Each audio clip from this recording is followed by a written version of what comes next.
Rayvers. The name's Ruttle, Ray Ruttle, and today I'm up the Shithorn in Switzerland, home of the famous Piz Gloria restaurant and location from On Her Majesty's Secret Service, the solitary 007 appearance for George Lazenby.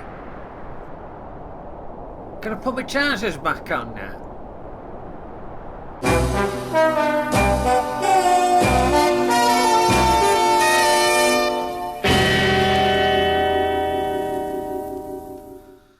Yes, On Her Majesty's Secret Service starring George Lazenby. But what led to this bloke being cast as 007?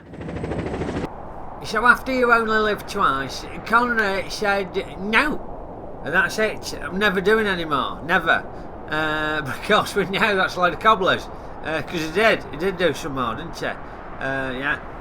But anyway, they needed another bloke in. And for some reason they opted to go for an Australian model, George Lazenby.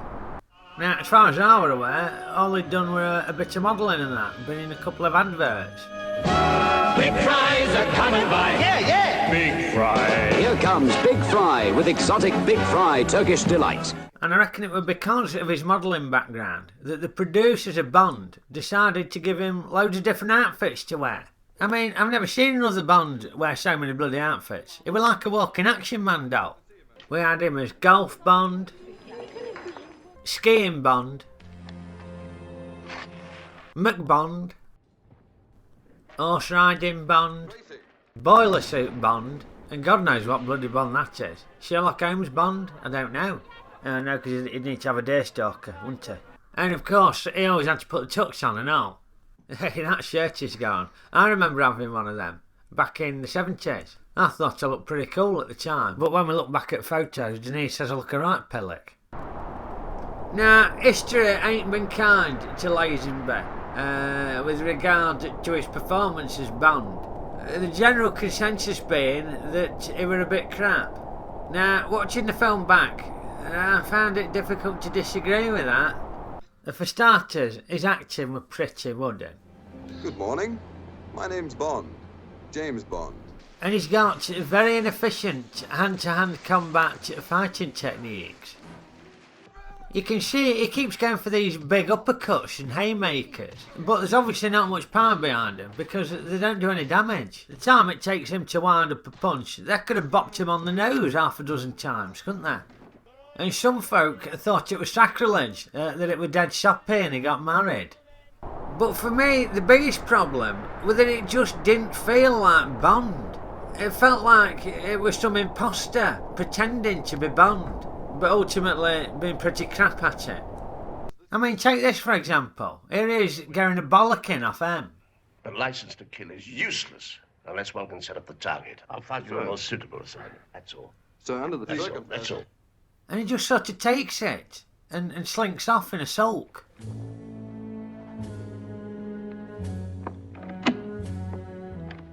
Now, if it were Connery, he'd have told him to go f*** himself.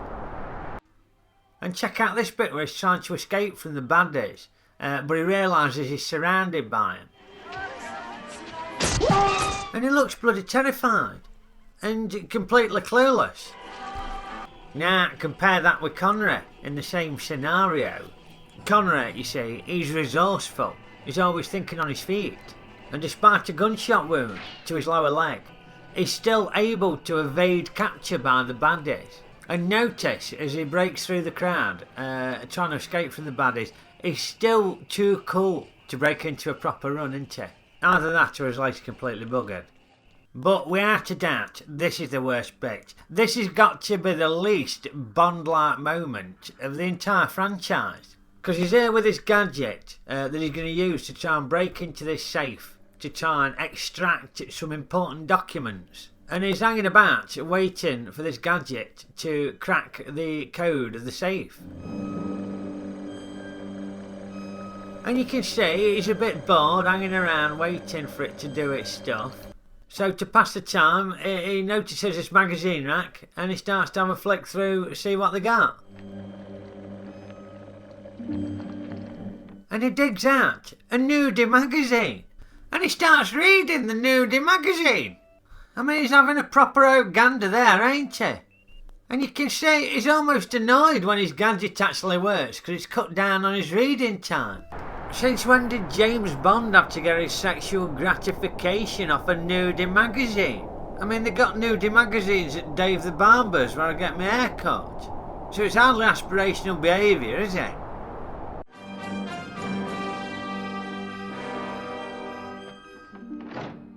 Yeah, mission accomplished. I've got the secret documents out of the safe.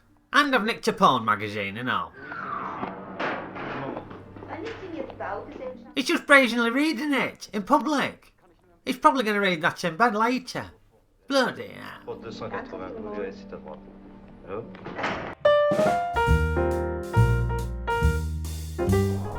Now, watching the film back, I've got to confess, it's not a bad film in its own right. It's entertaining, it's good. But as a Bond film, no. It just weren't convincing as Bond. So I'm sorry, Lazenby gets the thumbs down from me.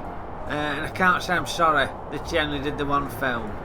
Anyway, make sure you check out the rest of this series and watch my reviews of the other Bonds. So I'll see you next time. Okeydoo!